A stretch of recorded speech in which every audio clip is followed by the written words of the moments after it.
Olá, sou o Pedro e vou contar a minha história acontecida em meados de 1989, numa pequena cidade do interior de Minas Gerais, onde vivo até hoje. O céu estava limpo e estrelado, contrastava com as ruas desertas cobertas por uma fina névoa que se erguia do chão úmido. Na época, eu era o padeiro da cidade e caminhava sozinho rumo à padaria onde trabalhava, como fazia religiosamente todas as madrugadas.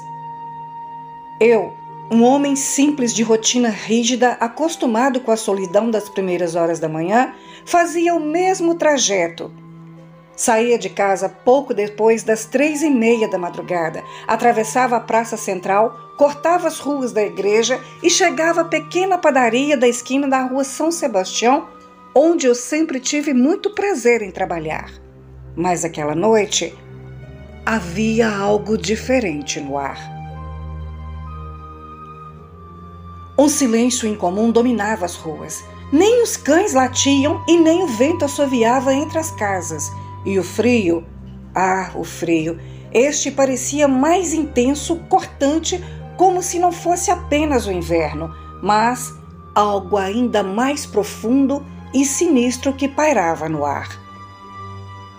Eu apertei o casaco contra o corpo e apressei o passo, sentindo um arrepio percorrer a minha espinha. E ao passar pela praça, notei que a iluminação pública tremulava. As lâmpadas piscavam como se estivessem à beira de apagar. E, de repente, um som distante e abafado começou a preencher o silêncio.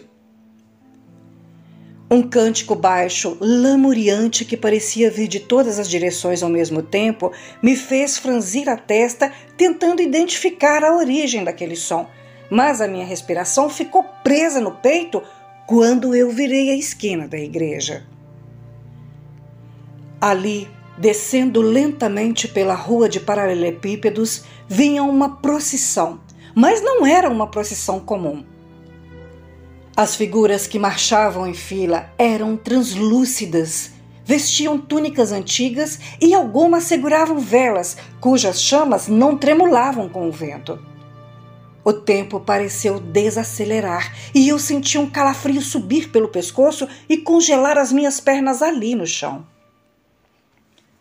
Aquelas silhuetas caminhavam sem pressa, sem fazer barulho, e seus rostos eram pálidos, quase indistintos na penumbra, e pareciam flutuar sobre o calçamento.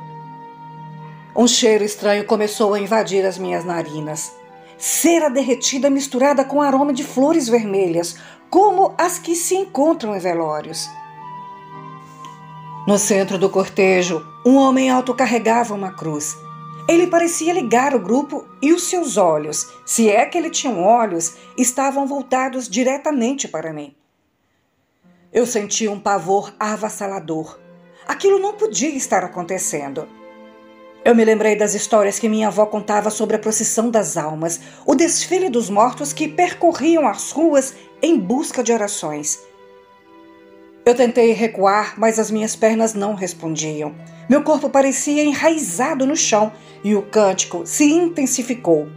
Um sussurro de voz que recitavam algo incompreensível. E foi então que uma mulher magra, com o rosto em parte coberto com um véu negro, se separou do grupo. Ela ergueu uma mão esquelética e apontou diretamente para mim. Meu coração disparou martelando contra o peito e o homem da cruz deu um passo à frente e murmurou algo. Algo que eu não entendi porque as palavras eram ininteligíveis, mas ecoaram dentro de minha cabeça como trovões surdos. Eu senti um aperto no peito como se algo invisível tentasse roubar-me o fôlego e, num reflexo desesperado, enfiei a mão no bolso do casaco e segurei o pequeno terço de madeira que eu carregava comigo desde a minha infância, desde a minha primeira comunhão. Meus lábios se moveram sozinhos, murmurando uma oração que eu nem lembrava de ter aprendido. A mulher baixou a mão com os olhos fixos em mim e a procissão seguiu o seu caminho, desaparecendo aos poucos na névoa. Eu senti minhas forças voltarem às pernas e, sem pensar duas vezes, corri. Entrei na padaria e tranquei a porta atrás de mim, respirando pesadamente. O meu corpo tremia tanto que eu mal conseguia me manter em pé e o suor frio escorria pela minha testa. E durante toda a madrugada, enquanto eu amassava a massa preparando os pães, eu não conseguia afastar de minha mente a visão daquelas figuras. Eu nunca mais passei por aquela rua de madrugada, nunca mais saí de casa sem o meu terço e até hoje, nas noites mais frias, quando o silêncio se torna absoluto, eu juro para vocês que eu ainda ouço distante um cântico vindo de todos os lados ao mesmo tempo, e eu tenho em meu coração que é a procissão das almas cortando as ruas de minha cidade em busca de orações. E neste momento, eu ainda me coloco de joelhos e rezo um terço para elas. Boa noite.